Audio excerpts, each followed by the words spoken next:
bit today, but 7:25 is the time for business headlines.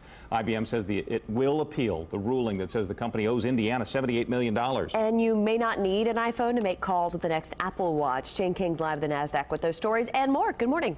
Hi, Scott Lauren. Good morning to you. Yes, IBM says it will appeal an Indiana judge's ruling that calls for the technology company to pay more than $78 million in damages to the state for failing to modernize the government's welfare system. Now, IBM in Indiana in 2006 signed a contract under which the company would modernize the state's welfare system, but the state terminated that contract 3 years later, claiming IBM fell short of the goals. IBM says it will appeal that because it's contradicted by the facts and the law.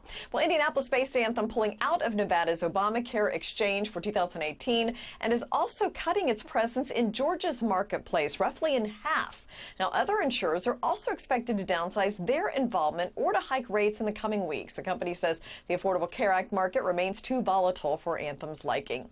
And Apple aims to release a new watch as soon as this fall that directly connects to cellular networks. So you can make calls with it, surf the internet, send messages by itself. No need for an iPhone.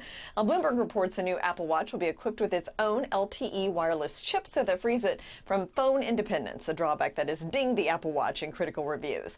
And would you fly in a pilotless plane? UBS estimates that pilots cost $31 billion a year for the airlines, and then there's another $3 billion or so in training. Autonomous planes would also be more efficient, bringing in another $1 billion in fuel savings.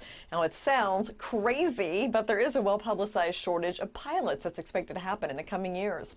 And the Dow closed at a record high for a ninth day in a row. The S&P also finished at an all-time high. The NASDAQ was up 0.5%. Tech companies led the markets higher yesterday. The Dow has had 35 record closes so far this year. Live from the NASDAQ market site in Times Square, I'm Jane King. Back to you, Scott and Lauren. Okay, so we did just kind of end summer vacation, a lot of schools here in central Indiana, but talking about maybe another Caribbean island for one place a lot of people like to go. Talk about Disney here. Disney Cruise Lines. They already own one private island, Castaway Cay. Now, Orlando Weekly says the island was purchased in 1996. That's when Disney had plans for only 2 ships, but now Disney has 3 ships in the works, so they may need another island. Wow. There's no word on where the new Caribbean island would be or when Disney might announce some details about it. Disney's cruise line, though, is adding 3 new ships over the next 5 years or so. So, may just add an island to their portfolio. Build the boat, then find the island. Yeah. Would you like to be a part of this conversation? That's the way Disney does it. There you go. Hey, it works for them. Yeah. I think we need another island. We should work on that. 7:27, 59 degrees right